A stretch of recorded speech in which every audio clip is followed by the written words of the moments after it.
All right, we're very happy that you all are here. We hope that you will find the day productive, helpful, fun, and hopefully inspiring. One brief announcement. On your table, some of you had these last night. There are still some around. The point is, this is all fair trade chocolate in honor of Halloween. Yeah. There's a QR something. Yeah, the little black and white. If you click on that or the one out on the advocacy table, it will get you to resources for fair trade things. So our goal, as we all know, is the more fair trade we can do, the less labor trafficking we will have. So that's our goal. There's a lot of it around, so eat well. Okay, we'd like to begin today with a prayer. The original, or the origin of this prayer was the Mercy International Association.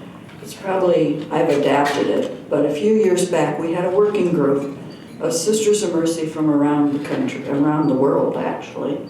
We had New Zealand, we had Australia, we had Ireland, we had Great Britain, we had the US. That's its origin. So there will be two of us. You will hear a second voice. So if we could pause. It's called the Beatitudes, a contemporary version.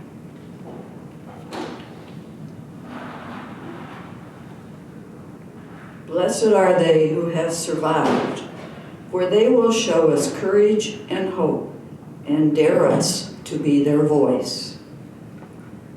And I would proclaim this beatitude from church and parish podiums because in the U.S., we are not engaging generally with this issue.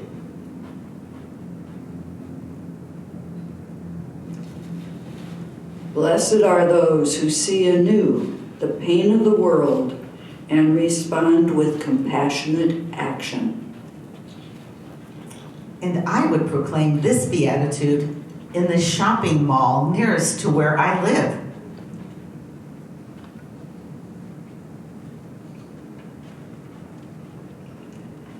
Blessed are those who never, ever give up on God's promise of fullness of life and freedom from oppression, exploitation, and violence. For they shall be our mercy, our action for justice, and our hope. And I would proclaim this beatitude in a sweatshop factory.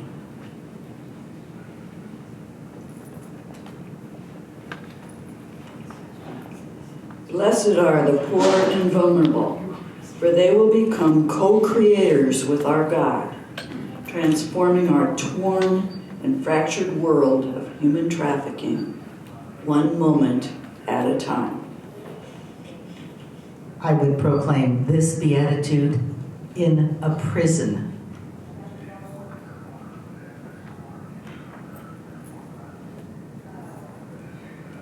Blessed are the dispossessed and enslaved, for in time they will know the depths of freedom and belonging.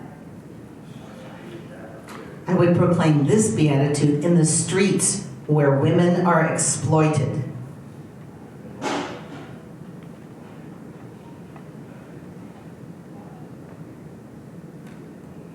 Blessed are the parents who have lost their children through trafficking, for they will be comforted.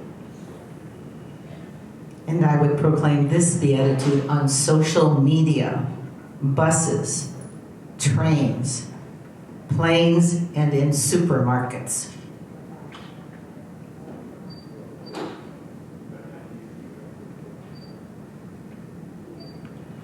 Blessed are those who promote the oneness of our universe and understand the intimate relationships of earth, humanity, and the heavenly kingdom.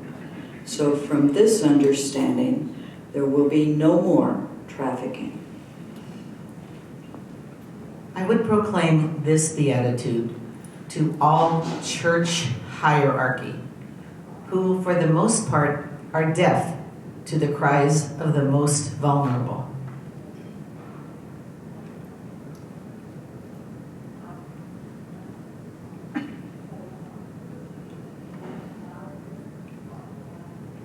Blessed are those with open eyes and open hearts. They are the ones who connect us.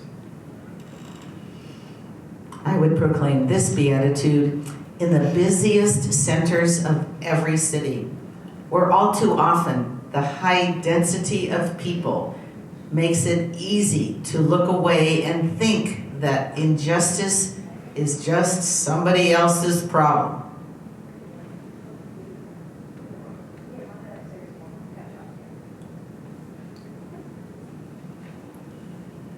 We're off one, sorry.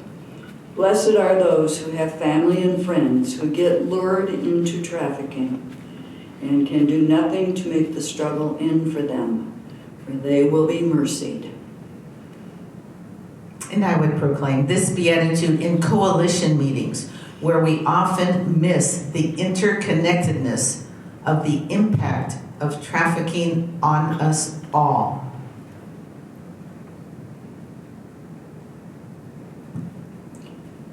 And let us pray. Blessed is our God, giver of life, bearer of pain. You accept in us that which we cannot acknowledge. You name in us that of which we cannot speak. You remember what we have tried to forget. We pray for those who work to transform the world so that girls and boys, women and men may live, work, and learn together with respect and dignity. Help us to be present to one another so that we may begin to heal the wounds of time. Heal the wounds of hearts and bodies of children trafficked in the streets and hidden rooms of cities in every country. Let us all be one in you. Amen.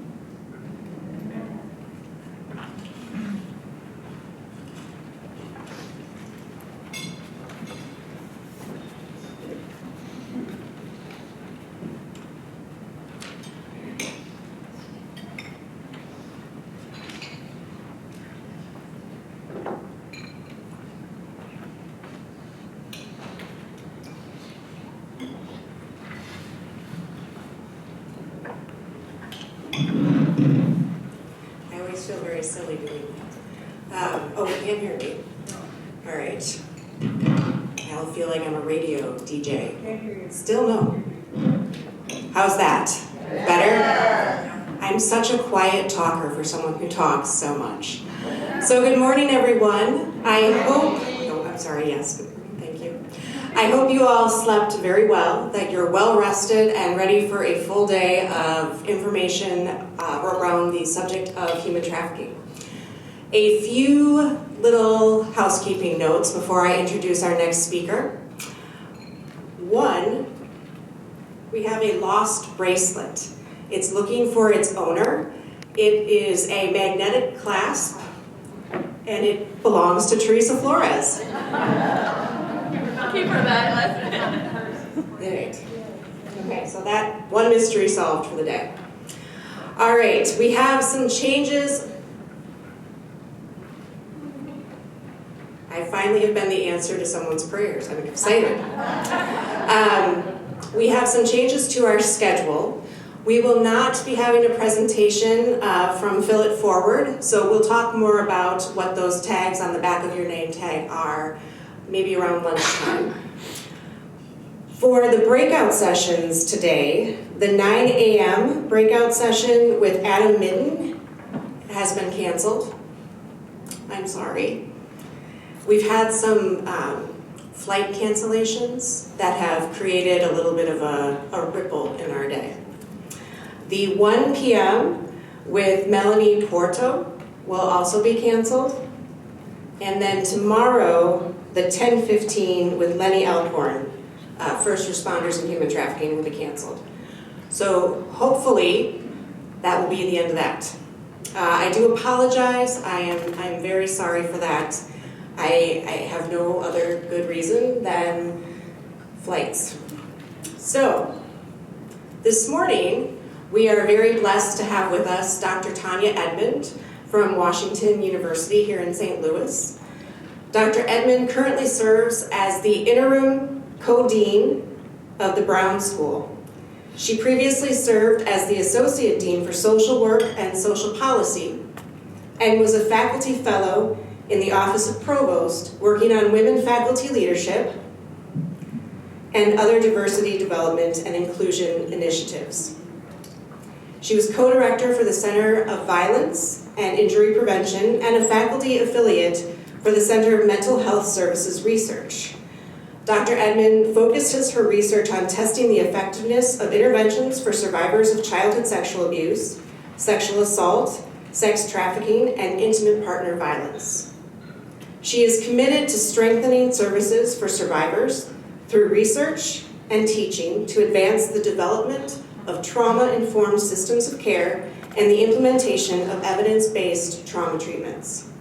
So without further ado, welcome to Dr. Edmond.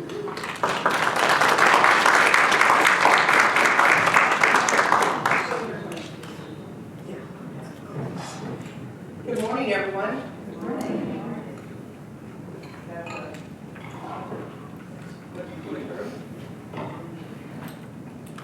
Bring us forward. All right, back to primary school. Well, welcome to St. Louis for those of you who are visiting. I've been here 23 years. I think it is a beautiful city with really important work that's happening, including in advancing social justice, racial justice, work and recognition of the importance of working to end human slavery and trafficking. Because of the particular areas of interest that I have this morning, I want to share just briefly some information about what I think are the best options available for helping survivors of sex trafficking and commercial sexual exploitation recover from the traumatic experiences that they have endured across their lifespans. So some of this information will no doubt be familiar to those in this room who have been hard at work with supporting survivors. But these are folks who've had exposure to a wide array of different types of trauma, often beginning in childhood, continuing through adulthood. And in information that we have available about their experiences, their adverse childhood experiences, otherwise known as their ACEs score, what we know from that work is that children who experience 6 or more adverse childhood experiences, it shortens their lifespan by 20 years, which is just a profound statement, right? And when we look at samples of 10 to 20-year-olds, so people who are only at that early age of life, they on average, those who've experienced commercial sexual exploitation, on average have already had 5 adverse childhood events. In working with one of our community organizations in St. Louis that does sex trafficking, works with survivors of sex trafficking and commercial sexual exploitation, they found when they assessed the ACEs scores that their clients had an average of 10 adverse childhood events. Right? So in that, what we see are high prevalence rates of child sexual abuse, physical abuse, emotional abuse, neglect, witnessing intimate partner violence, community violence, and often having experiences of child welfare involvement, which in and of itself is a traumatic experience for many people. And so the mental health consequences of these adverse childhood events are quite profound, and the magnitude and relentless nature of the trauma that's been experienced often causes complex forms of psychological distress, including interpersonal, behavioral, and mental health difficulties. We also often see problems with attachment that impacts affect regulation skill development, relationship skill development, and ability to trust, set boundaries, form healthy intimacy. And many survivors engage in self-injurious behaviors and struggle with suicidal ideation. This constellation of experiences will often produce PTSD, anxiety, depression, dissociation, and substance abuse. So when we look across the data where we've had assessments of mental health difficulties, what we see are very high rates of PTSD. 69% on average, 60% suffering with depression, ranges from nearly half to nearly all experiencing clinically significant levels of anxiety, very high rates of substance abuse, estimates of 75% for that, and alcohol abuse at 27%, which seems a little low actually to me. And there's a tendency for there to be co-occurrence. So when we see those types of mental health difficulties, we see a co-occurrence with substance abuse, particularly when PTSD is present. So when folks are struggling with post-traumatic stress disorder, they often will use drugs and alcohol as a mechanism to help cope. And so we see an increased likelihood of substance abuse disorder. And both the presence of PTSD and the presence of substance abuse disorder increases the risk for re-victimization. They become easier targets for exploitation because of those vulnerabilities. In adult survivors of child sexual abuse or sexual assault who have PTSD and depression, they're 13.7 times more likely to experience some form of re-victimization. So that vulnerability is quite profound, which is one of the reasons that I think treating PTSD is particularly important, because it becomes a secondary way to reduce victimization. Now, I'm a big fan of evidence-based practice, and for me, what I think is particularly important is understanding that evidence-based practice isn't just about scientific evidence.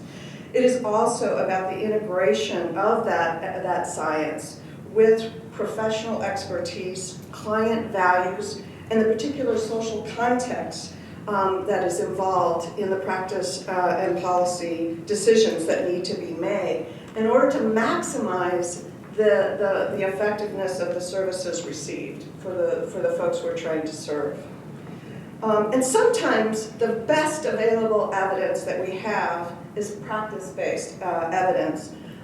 It often is available before we have research evidence. And I say that when someone who worked for 20 years in domestic violence and sexual assault organizations, before any of these interventions that I want to mention existed. And somehow we were doing, I think, pretty darn good services that were making a difference in the lives of survivors. And evidence-based treatments are specific interventions that have been demonstrated to show effectiveness in achieving specific outcomes. And in this case, addressing the mental health difficulties that I was referencing earlier.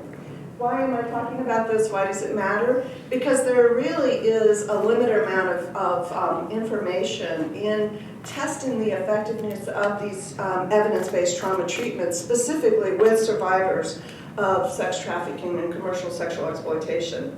And I often see this in students, like there's no evidence of anything being effective. It's like, well, actually, we've got decades now of evidence of effective interventions for treating trauma across a broad spectrum of traumatic events that we see in common with survivors of sex trafficking and commercial sexual exploitation.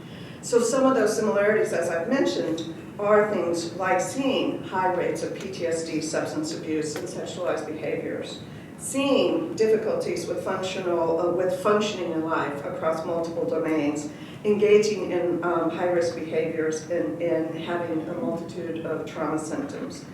And then I like this quote: involvement in commercial sex over and above the effects of sexual abuse and assault is associated with emotional, developmental, psychological, and behavioral dysregulation in those involved. So there's something in addition to, right, in this experience of exploitation that needs to be appreciated and respected in terms of understanding some of the limitations of our existing knowledge without having more work done to test specifically with this population.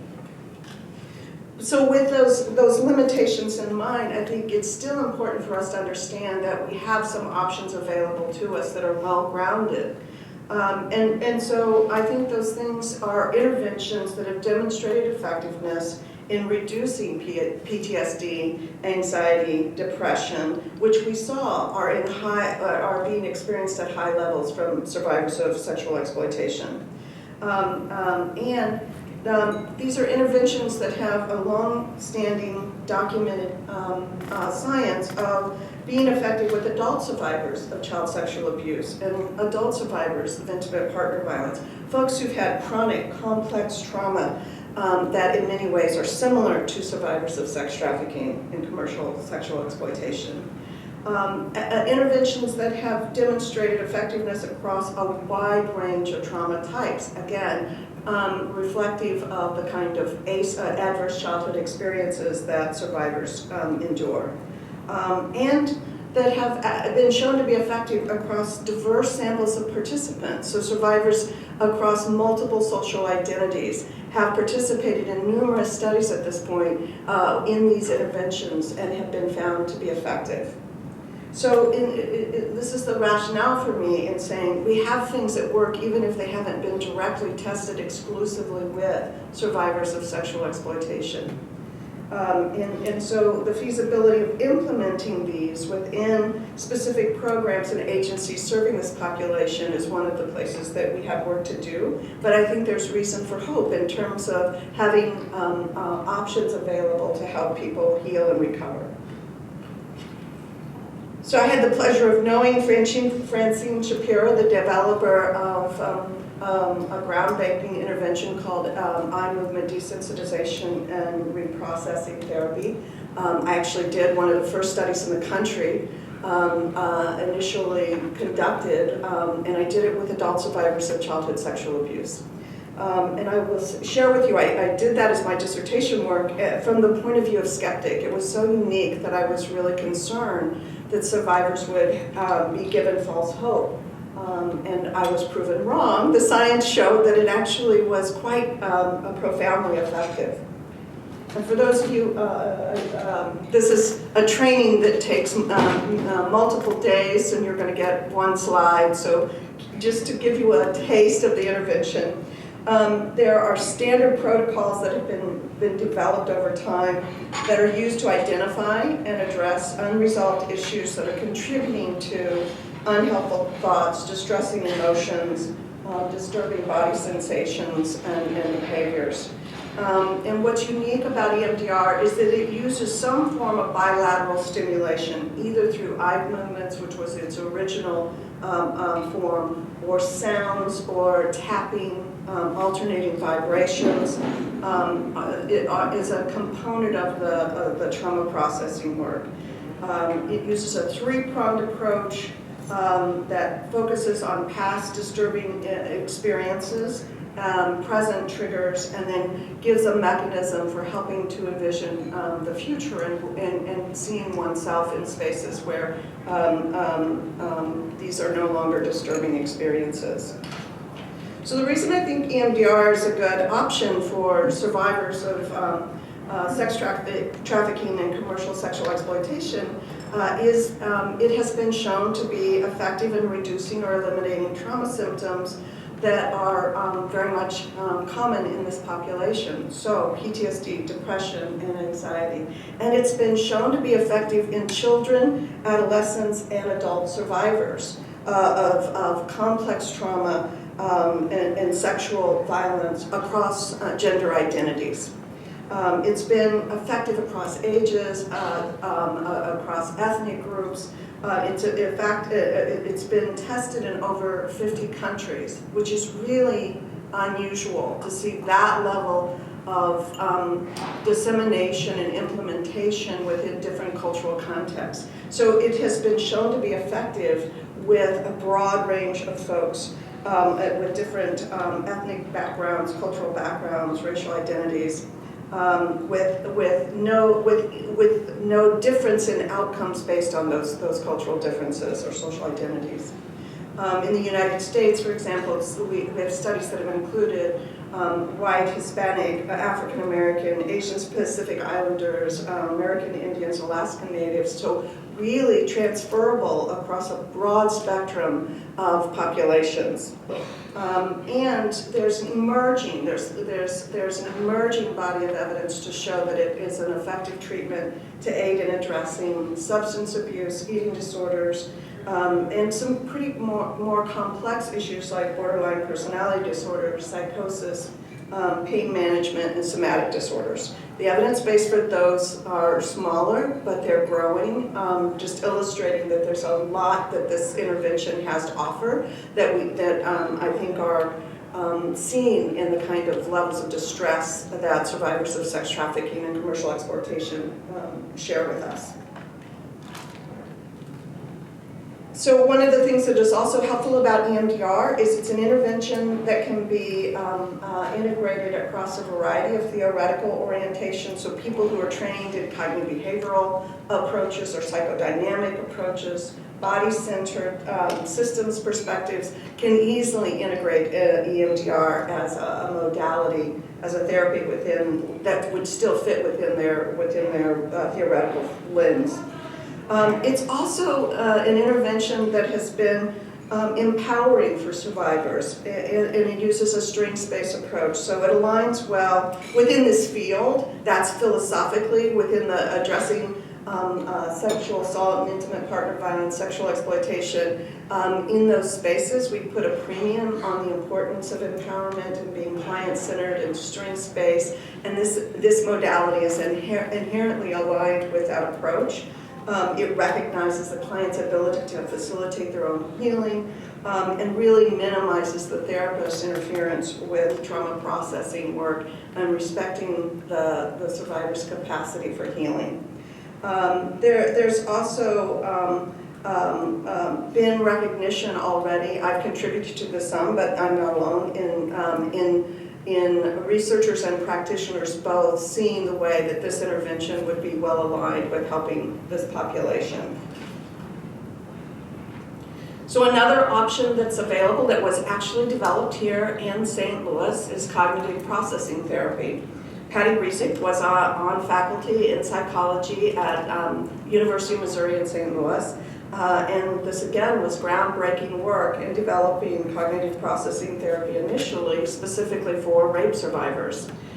This has now been explored and tested in a broader range of traumas beyond just sexual assault and across different populations, as I'll share. And the basic elements of the intervention, again, this takes multiple days of training and you get one slide. But there's a tree assessment, there's a pre-treatment assessment process, a significant amount of education, that is psychoeducation that is given to survivors regarding PTSD and the interconnections between our cognitions and our emotions. There's an explicit part of the work that is focused on processing the trauma. There's skill development around teaching clients how to challenge unhelpful thought processes. There's focused attention on a core set of common themes that we see across trauma survivors. And again, similar to EMDR, this kind of helping people begin to imagine a different kind of future. So you'll see a theme here, the argument for the applicability for this intervention with survivors of sex trafficking is that it's been found to be effective across an array of trauma symptoms. It was designed and in fact is only used if someone is presenting with a clinical diagnosis of post-traumatic stress disorder. It is designed to eliminate PTSD. But when you eliminate PTSD by treating trauma, depression drops typically drops below a clinical level. It reduces anxiety. So when we treat trauma with these evidence-based trauma treatments, we see a cascade of reductions across trauma symptoms. It's been shown to be particularly effective because of some of the trauma targets in it, in addressing guilt and shame, which can be profoundly debilitating for people. and has been shown to be effective with survivors of complex trauma, including child sexual abuse and intimate partner violence, and survivors of war. It's again it has this flexibility that I think is well suited to our population in terms of its effectiveness across gender identities with adolescents and adults. It's been shown to be effective with survivors of sexual violence that's been perpetrated in war and conflict zones like Bosnia, Afghanistan, and the Democratic Republic of Congo, so that it has shown itself to be effective with culturally and ethnically diverse survivors from both the United States and other countries. So again, thinking about the transferability of that and working with survivors who are both domestic and international people from both the United States and from other countries. One of the things that I was excited about with some of the studies that have been done on cognitive processing therapy is a study that was done in the Democratic Republic of Congo where they used psychological assistants as group facilitators. So as you can imagine, this is an area with refugee camps where there's not a mental health infrastructure. So how are you going to get something like cognitive processing therapy into that space? They don't have trained mental health practitioners available. And so they trained community people that had the equivalent of a high school education, that had 1 to 9 years of experience working with sexual assault survivors, and gave them 2 weeks of training on how to implement cognitive processing therapy in a group format. And they had the same level of outcomes that we see in very sophisticated randomized controlled trials that Patty Rizzi did at UMSL. So that's exciting to me in terms of thinking about some of our contexts where some of the agencies serving survivors of sex trafficking and commercial exploitation are not staffed by mental health professionals, right? So there's a capacity here to expand reach by changing our mindset about what it requires to be able to deliver some of these interventions, which is I've challenged the EMDR community around this concept as well. And so it creates an opportunity, I think, for paraprofessionals and peer leaders and survivors to also be facilitators of this kind of group intervention to help people heal. Now, for doing deeper individual psychotherapy, I think that combination of doing CPT is an intervention that can be done in an individual modality or a group modality. And so when it's available in your community, that's another option because of the amount of training that's required. So thinking about what resources are available. We have several people in the St. Louis area, for example, trained in cognitive processing therapy. It could be more helpful in this particular context for some of our service providers are creating transitional housing and residential facilities, and that could be a good space, for example, for bringing a CPT group in as part of the service options. There's also built-in flexibility within the structure of cognitive processing therapy, so that there is one version of it that has an element of work that's trauma processing by writing the narrative, but that can create some avoidance with some survivors. So there's another protocol where it can be done without that exposure, without needing to write that narrative, and both have been found to be effective in eliminating PTSD, depression, and anxiety. And so that could be a way to reduce some of the barriers or resistance that survivors might have because of, again, some of that guilt and shame that they're carrying. And we think this is a good example of when client preferences, we go back to evidence-based practice, it includes client preferences, right? So this gives clients more agency in having a choice and voice in the approach that they would be interested in doing, which I think is essential, again, to what it means to be an evidence-based practitioner. How am I doing on time, Jeannie?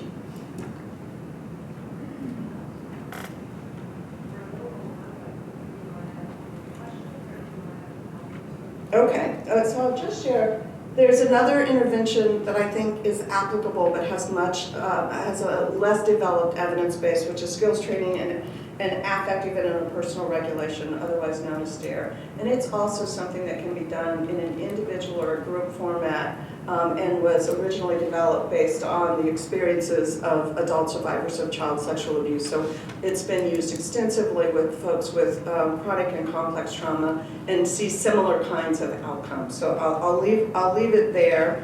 In terms of introducing just 3 options available. All of these things are equally effective. One is not better than the other. They all work, which again gives us the opportunity to bring options to the table in the way that we're working with community collaborators as well as with the clients that we're serving.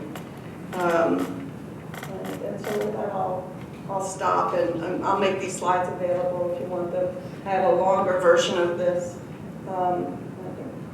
And that's my contact information if you want to get in touch and have a deeper conversation about that. And with that, I'll stop and see. What's that? Yeah, let's stop and see if you have any questions. I know that was a lot in a small amount of time. Yes, please.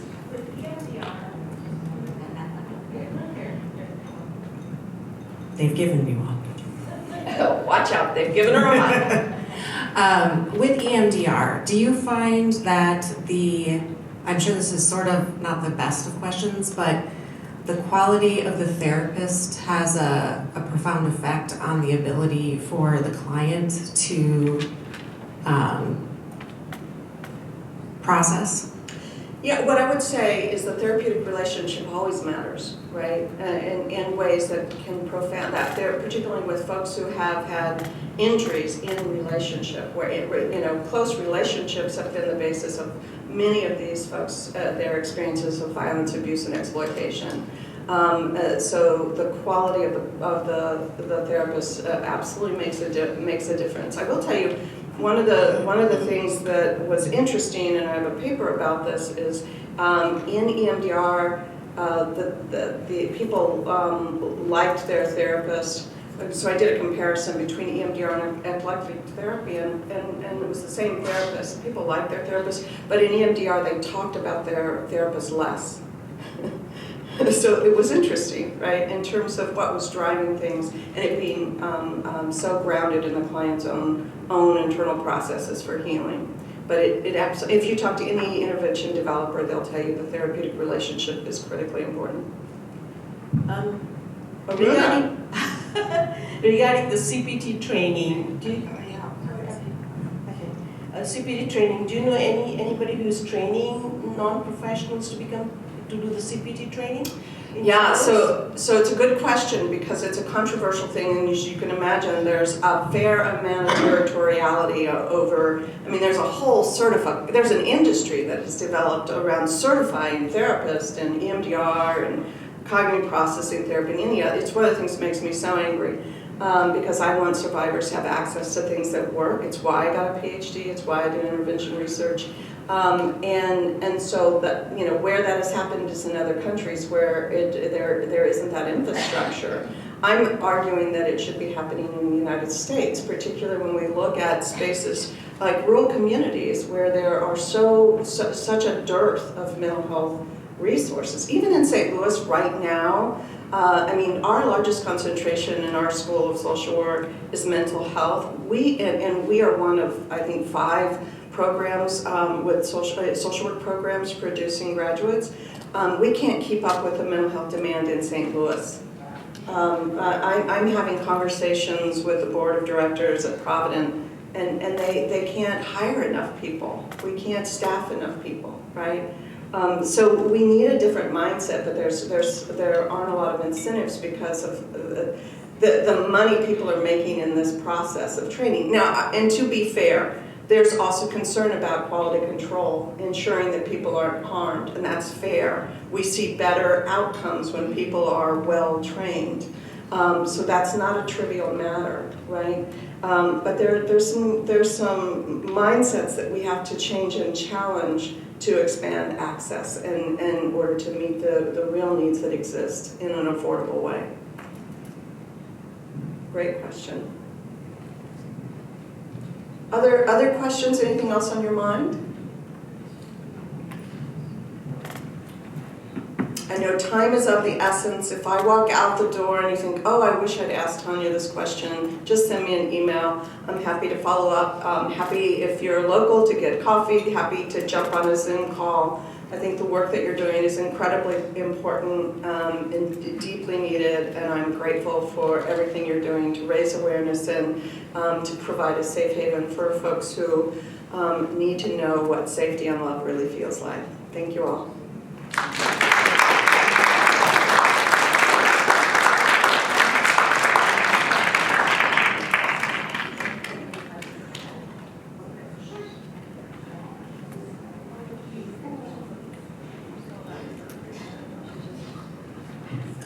Thank you again, Dr. Edmond. That was amazing information, and we are so grateful that you were able to be with us today.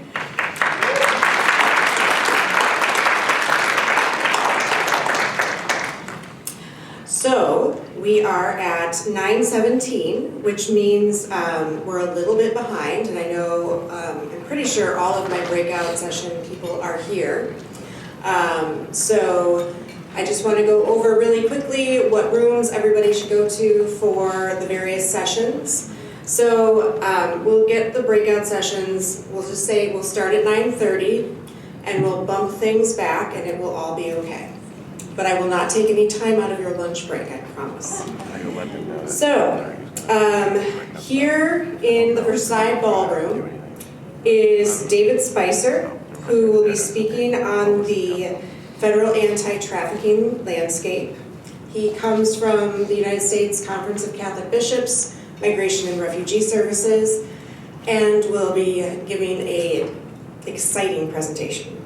Upstairs, so if you take the elevator or go up the stairs, there are 2 other rooms where we will have breakout sessions.